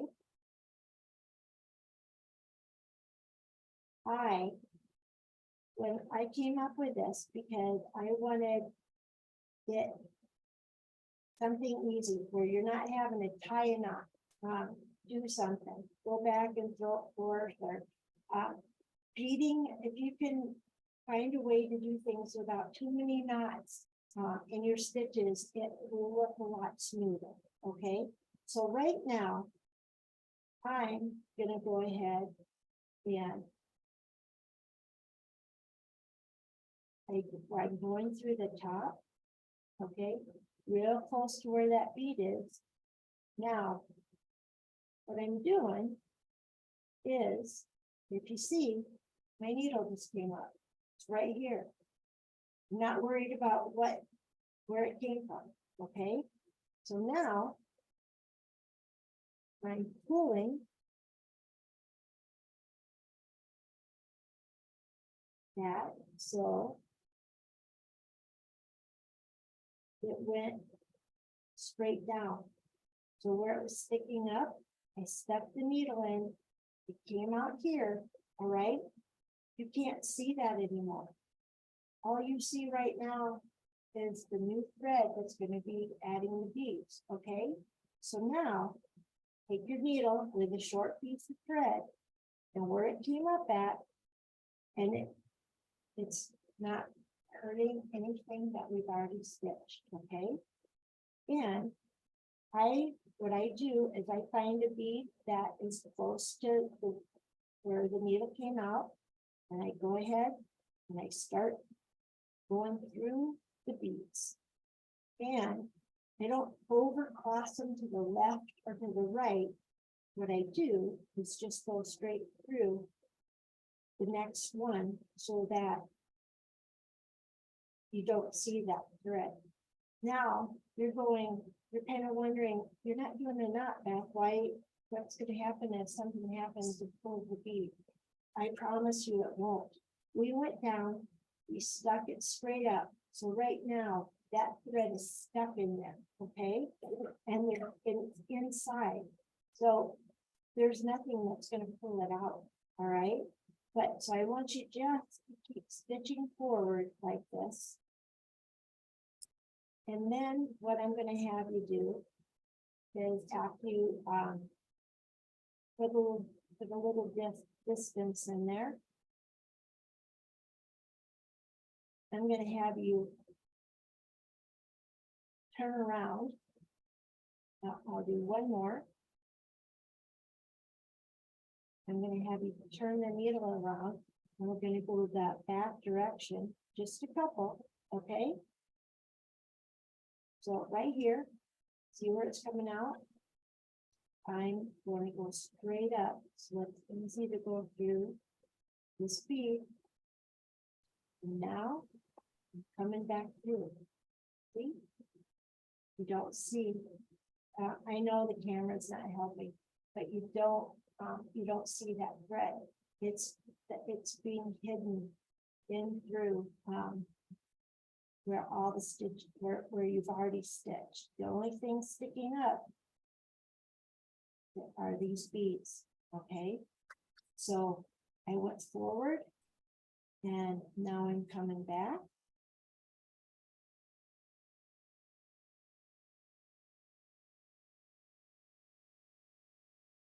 All right.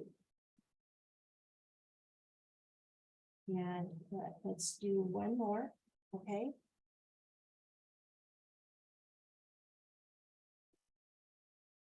All right, pull it through. All right, so now go ahead and take your needle out, okay? This is where I actually pull the thread, and I see it, I'm pulling it, holding the thread like this. And then I have my threading scissors. I do try to keep certain scissors, one just for threads and one just for like if you're cutting paper or something, all right? try to do that. It helps as far as the scissors go, keeping their sharpness, all right? Now, go ahead and pull. This thread's tight and go as close as you can. All right, I cut it. Now, I wiggle it and I kind of roll the bead, okay? You can't see it. It's gone. It's been hidden in, it went down. And you see this part right here? This is the end of the next thread that we're doing, right? Well, what's going to happen is after I go around this, I'm going to hold it. Because right now it can pull either direction. I'm going to hold it and I'm going to continue to bead. And then you're going to notice that this bottom thread will not move anymore. It is stuck. So then, just the way you saw me bead or go through the beads with the other thread, I want you to do the same thing with this end one. But I usually leave the end till I'm, almost done. Because when I bead, I try to pull enough thread out that I only have to do this a couple of times. Okay. So right now, just, to start, I'll go ahead and add a couple beads just so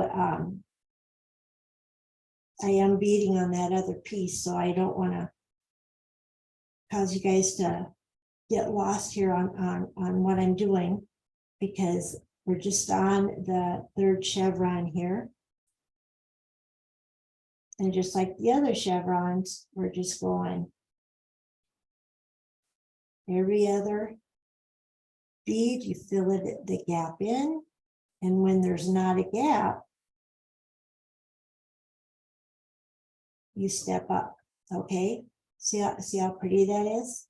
So you're filling it in. So each one of these beads here is just going to have two, like the center one, okay?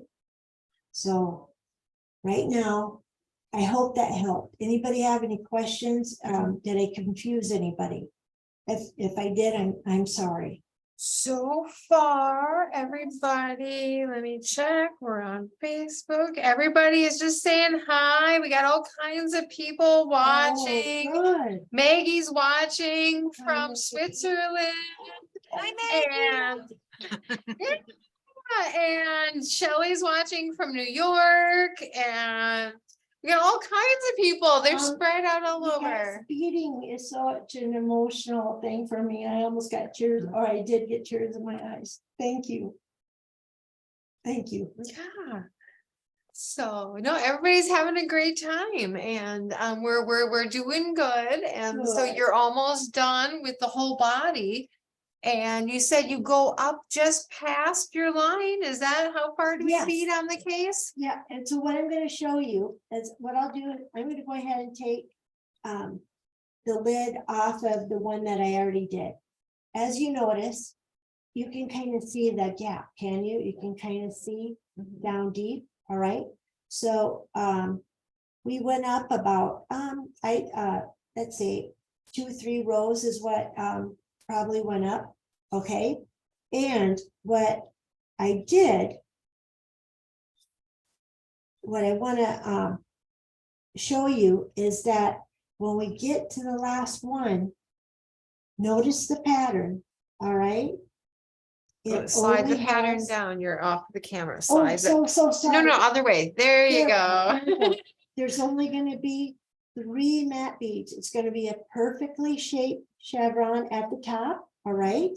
And then you're going to go ahead and make sure that you're only doing 3 matte beads into the center. Okay. Now,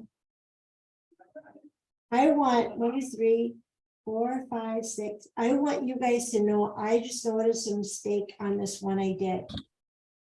There are 8 You're off chevrons. the camera. Oh, I'm sorry. There are 8 chevrons.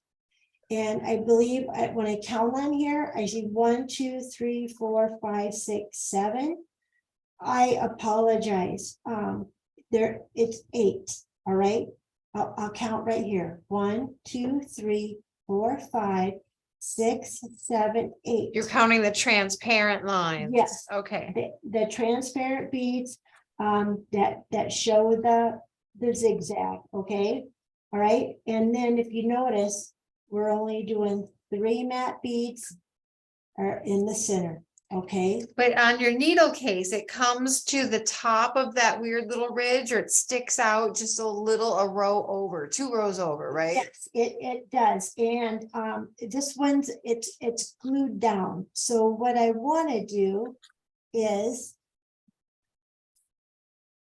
let me show you this. Because just in case your needle case is longer, like mine, I was just like, how many rows past that little ridge? Because they all have that Right ridge. here, I will show you. So yeah, it looks like 2.5 rows, 2, 3 Yeah, rows. yeah.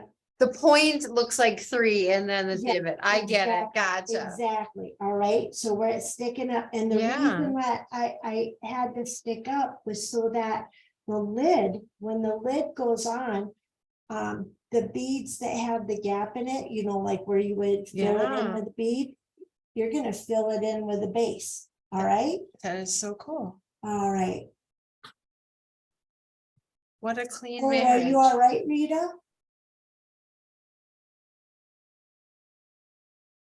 I just saw. Her tail misbehaved. Oh, and I've had that happen too. It probably got caught up in something. Oh, and I'll It's tell you- funny, but it did. And I'm fine. I'm just behind. Thank you. So what what I did on this one here is what I should do is I'll take this out, Uh-huh.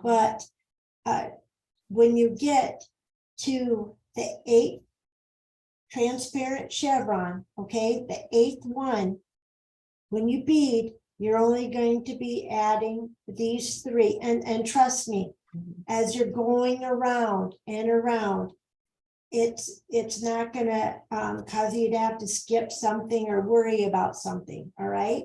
Once you get those 3 in the middle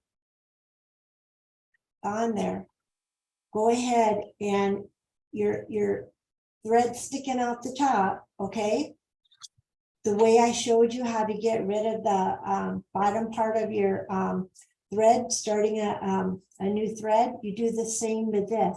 You take this, and then what I would do is I just stick my needle straight down, okay, till it pops up, all right, and it comes through. I'm not worried about where it comes through, just as long as this thread goes straight down, okay? This thread goes straight down, and then you pop it up, and then just go ahead and bead frontwards a few beads, and then turn around, and then you can cut your thread. Now, here's something. So let's say your thread got a little too long and it's sticking out. I use a thread zapper if something like that happens. That's something that what it does is that it like shortens the thread and helps melt it. It hardens the end of it so that you don't have to worry about it causing a problem with what you've just beaded, all right? Now, what I want to show you, since we got to that direction, okay? And So you finish the bottom, you tied off your tail, and the top is just like the bottom start. Yeah, just like that. Exactly. What I want to do now is I want to also be able to show you is, okay, what do we do at the end when we were talking about the cab, putting the cab on? Mhm. So if it's okay with you guys, I'm gonna show that part to you now, all right? Great. Now, what I did was, I think what we should do is, are we okay with time? Yeah, no, do the cab and everything. We Yeah. are good. I'm gonna go ahead and start the cab, see? It's cab, these are only, 4 beads up, all right? And, this one's done, and, but let's go ahead and if you guys are okay with doing this, let's go ahead and, start another round of 30 beads, okay? I would do all together, Do because we it's have the time? same, not really, it's the same way as what you did, just we did maybe speak before. about it and just go over it. Okay, thank you. Okay, so what we're gonna do then, because we're getting short on time and I want to share some things with you. When I want you to pick up, pull your thread out, like I said before, cut a nice amount of thread, okay? What you're comfortable with using, condition or wax it.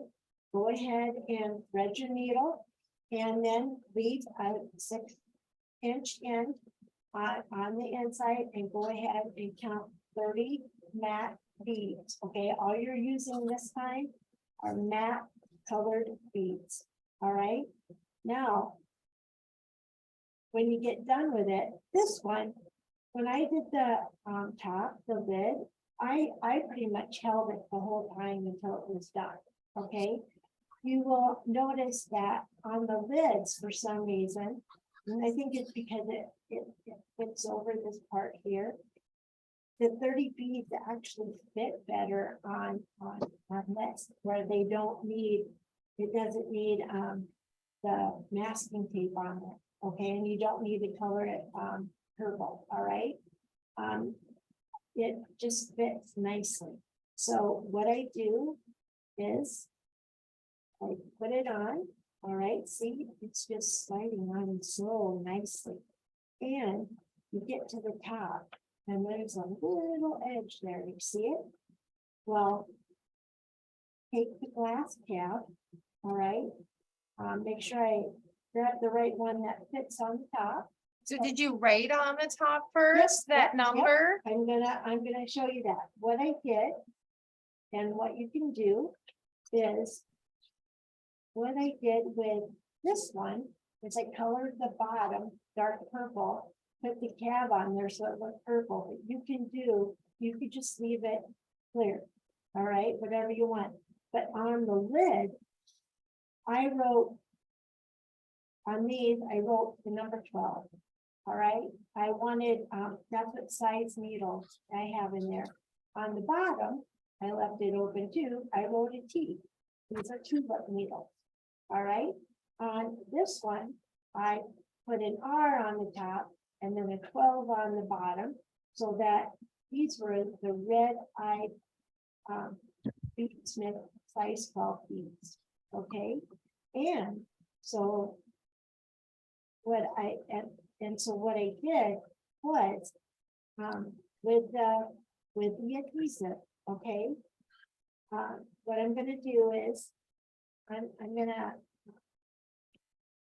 kind of be a little careful here. I'm just gonna go ahead and show you what I did. I took off the beads, okay? And just imagine that this is all purple, or you went ahead and just left it clear, that's fine. So here, watch this B700. If you have another kind, that's okay. If it's a thicker kind, get a toothpick or something so you cannot, so it doesn't get too squishy and thick. All right, you don't want it coming through the beads. See how if you're able to see it, all I did was go like this. See that? Nice, pretty amount. I don't know if you can see it in the camera, all right? But it's in great. What I did was I did the top like that, and I did the neck size like that. And then I just slid the beads on and nothing to worry about. And then I did the same thing on the top of this and I did it on the wood, okay?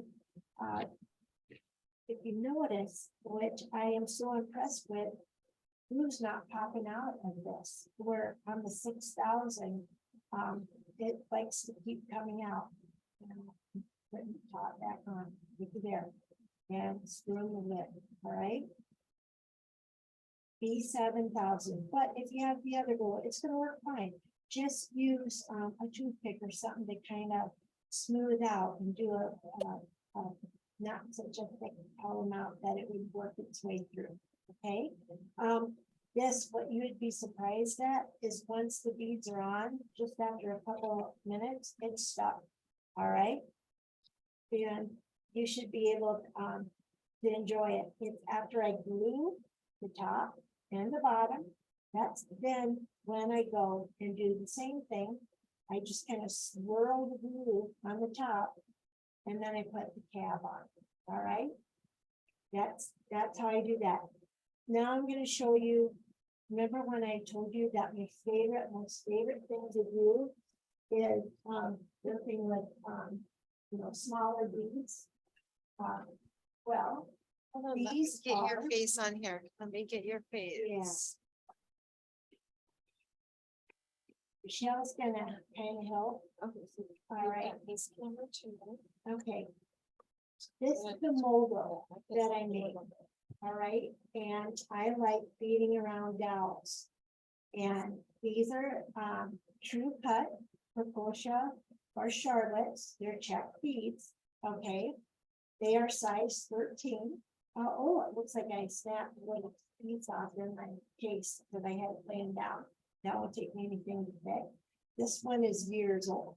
Okay, just so you know, in between each of the mobile is a Swarovski crystal. Okay.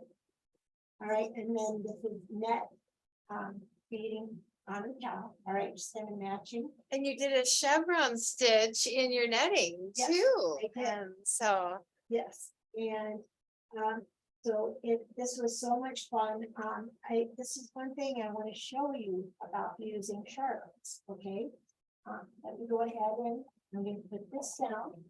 And I'm going to show you something that is fun and and you can weigh anything too. So two cameras going oh, here. spectacular. I want you to see, I did wrap these dowels. These are 1/4-inch dowels, all right? I did wrap them with masking tape because these chevrons, they're transparent and you can see through them. And if you see, they have a little, They really this are one. pretty. see where it looks sparkles? Well, there's a cut. That's why they're called true cuts. There's actually a flat cut on there that picks up the light. So I'm making another mobile where I'm gonna hang them with the Swarovskis again and the light. And then I make small ones that are about like this, where you can hang them from your rear view mirror in your vehicle.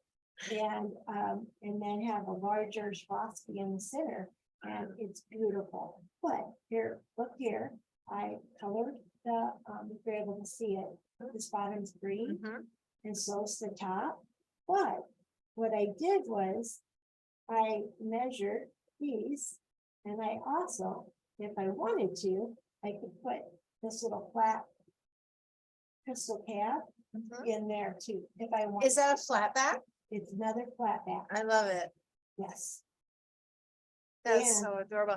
And the Charlottes, so do you have the Charlottes? Like, do you have a bunch of Charlottes for sale? Yeah, Or, I can, if anybody is looking for something like that, I need to kind of go through, but yes, I have a good assortment, a wonderful assortment of opaque and of the transparent. And Charlotte, they actually call them transparent. I fell in love with them back when Mike Spears told me that I needed to start using smaller beads. All right, that's when I fell in love with them and used them, and they just lay so nice together. And sometimes the cuts on the top, sometimes it's not, but it doesn't matter. It sparkles. All right, so that's one of the things that I like about it. Once everybody starts doing this peyote stitch, you will start to accomplish some wonderful, wonderful, wonderful things. I'm going to show you something here. This is a flat stitch peyote, okay? What I'm going to do with this that I've made And it's wonderful. Let's say I want this to be tubular, okay? And I'm actually gonna wrap it around leather. I'm gonna make a leather bracelet out of it. Watch. I wrap this together. See how they fit inside the gaps? See that? Then you take your thread, you go back and forth, left to right. Left to right is called zipping. And you zip it and look, all of a sudden you have yourself a tubular peyote. Okay? All right, so that's what I'm doing there. One of the things that I did too was I made this for my a leather tote purse that I have. All right, and when I started it, and there's leather on the back because I'm putting it on my purse, and this design I actually did as I was making it. I didn't make a pattern with it or anything. I just kept adding a bead, changing pattern. Once I did something I liked, I duplicated it and just changed the color. And that was one of the fun things that I did. One of my favorite things is Sherry Sarafini is an amazing woman that she has books that are out there that are published. And one of her big things was calves. And her and Heidi Klum have done books together, and they will teach you how to peyote stitch around a calf and how to add the backing and how to add the leather and going forward. And this was the necklace that I made some years ago with copper. All right. Other peyote stitch is that I've had is this was a fun one. There's actually a book out there that I had the pattern from. This is to hold my scissors. Okay, scissors fit in there, and this is peyote stitch. This is going to be sewn on the top here. Okay, like that. And if you see, my last name is Arendt initially. So I have that to finish up. But my daughter, when she was probably around 18, she made this peacock, and it was peyote stitch. So Michaela has just been an amazing daughter, and her talent with the beads. I'm so glad that it's inside of her too. She has made some beautiful things, and you will learn, and you will find, and that there are some amazing books that are out there also. This was a peyote stitch bracelet with a Swarovski latch that was made, and tubular the end of the latch. Okay, like a toggle, all handmade. All right, and what I'm going to show you right here is I love books, and not only did I look at people's pictures and try to reproduce them, which I have been lucky at and have been able to do, but this book right here is The Art of Bead Embroidery. This is by Heidi. I probably said her name right, the last name wrong. I had to assume, but Homely. yes. And this is Sherry Serafini. If you find any work like this, get it, because you will love what you will learn, and you will see. This I bought back in the 70s. Rochelle did look this up. This is by Sadie Starr. Okay. From Arizona. Well, here's a good thing. She is actually the great niece of the famous Belle Starr.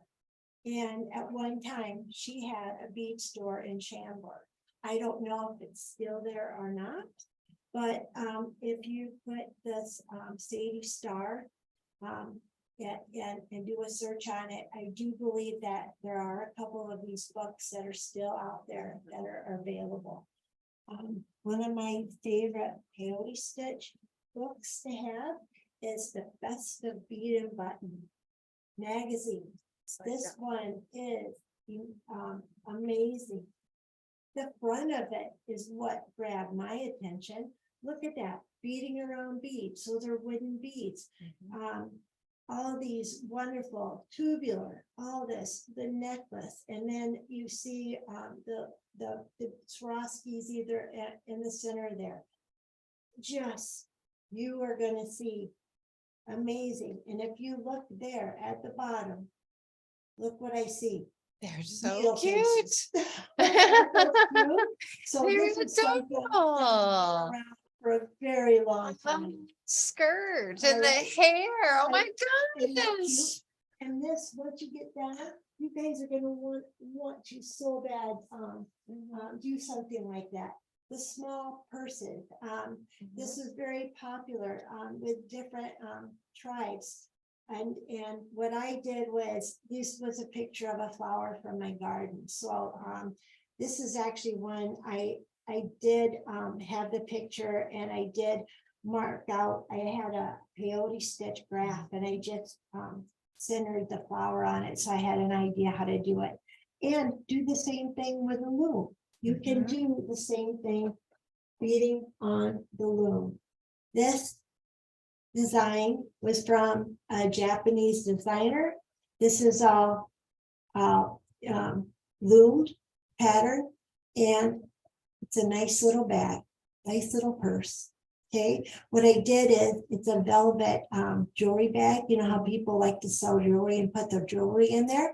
I put this inside of the loomed bag. What a And great idea. so that it would come So you didn't have apart. to make a liner. You just Just buy the put- bag yeah. and then turn it inside That's out, and exactly, that's so yeah, ideal. what I wanted to do. This is the art of seed beading. And if you look at the cover, this was from, I believe, back in the 70s also.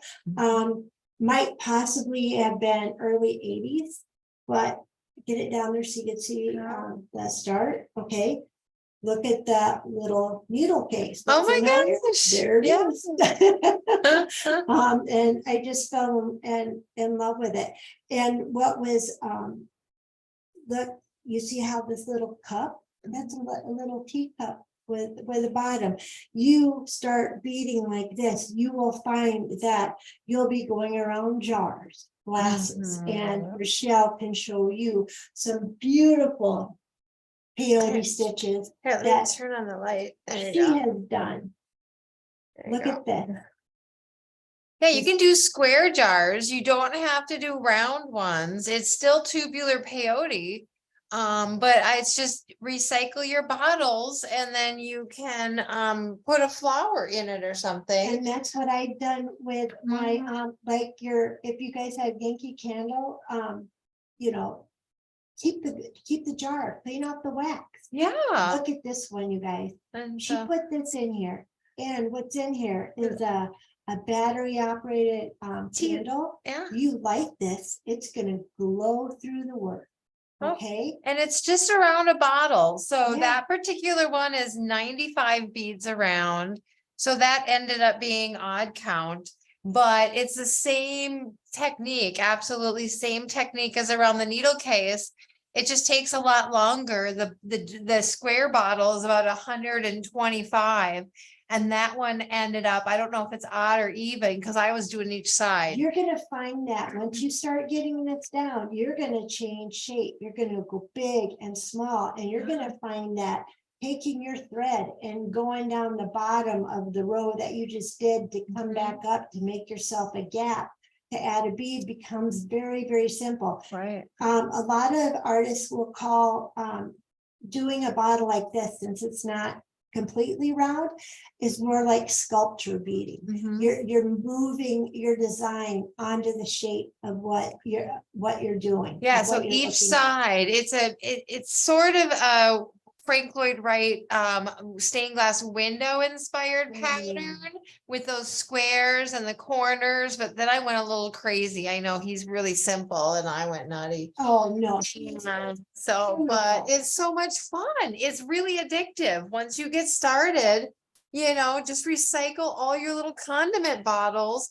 And like I said, they work for a single flour or something. And that Kind of way. worried me when she said condom. Okay. Well, this is from sesame oil. This was from pepper sauce. Yeah, And, And you could even, like, see how,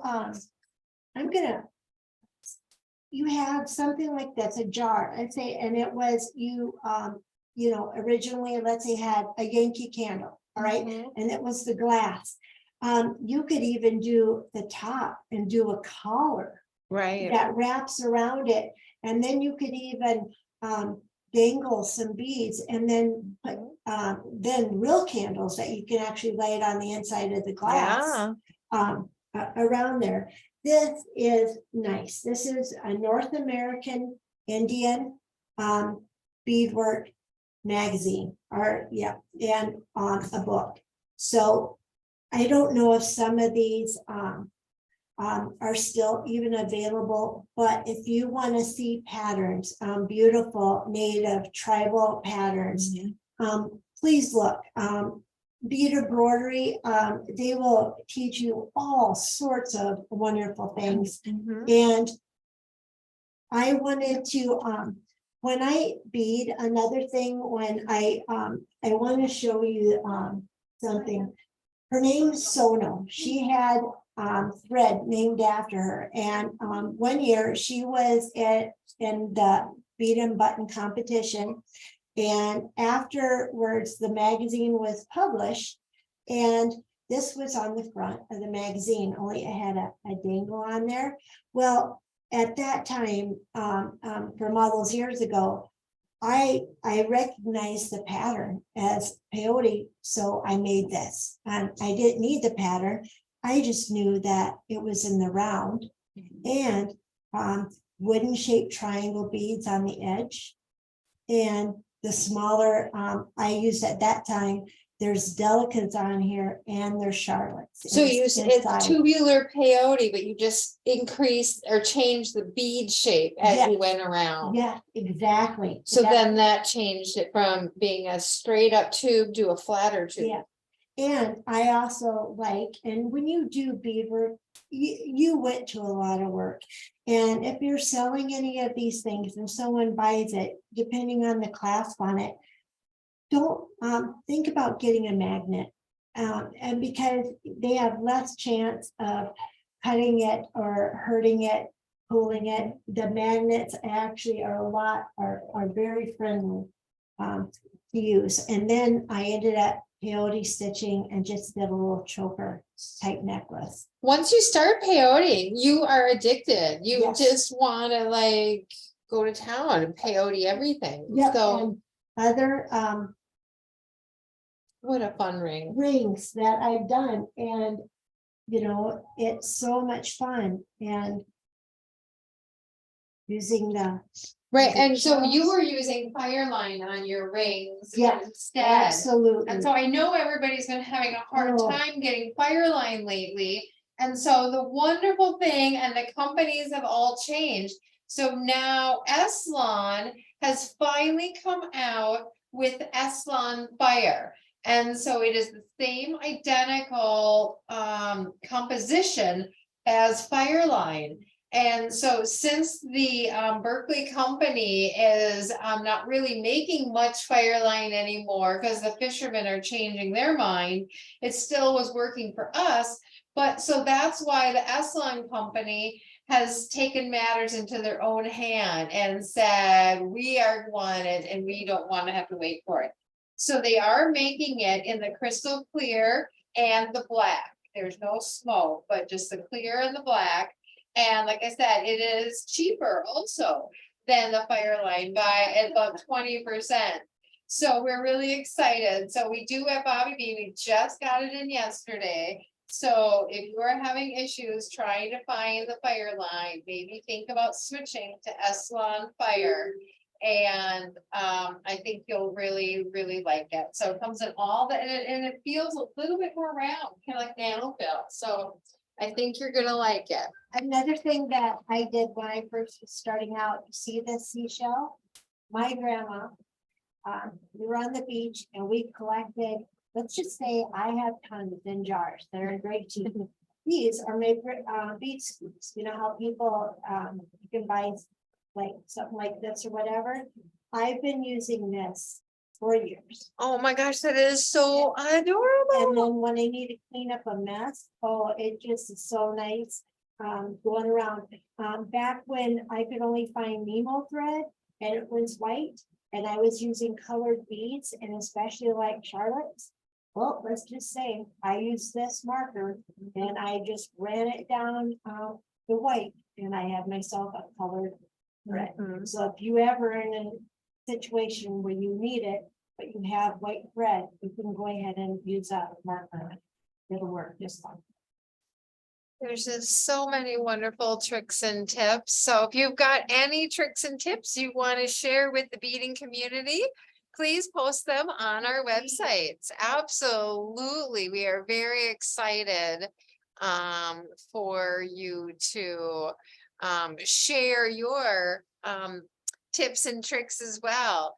And if you want to join the Upper Midwest Bead Society, we do have 12 private meetings every single year. They happen on the first Monday of every month.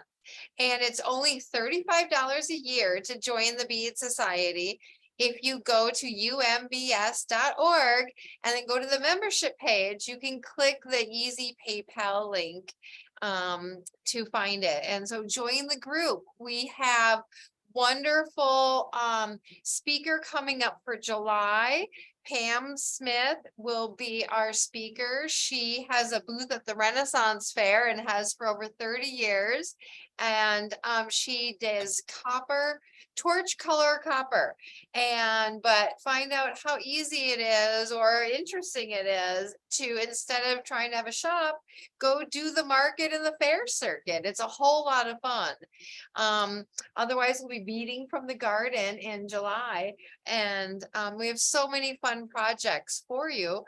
But if you do want kits for Beth's project, Beth does have kits for this and the fun little bead mats as well that you see, and Charlotte's.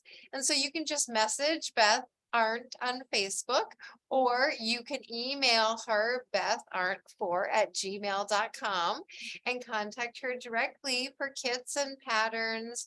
And we're just so darn excited to see more of her in the future. It's the best. It's the most amazing ever. If anybody is ever interested in a bead mat, and let's say you want something like more open space within there, send me a little diagram or anything. I actually, what I did, just got done purchasing a blanket made out of this material so that I could have it available for you guys. I wanted to offer that. I saw the cost of what people were selling these at, and I wanted to make it more affordable for you. Okay. That's why Sorry, I have the wrong camera up. Thanks for bearing with me. Oh my gosh. There we are. There's Beth's beautiful face. And so thank you so much for joining us all.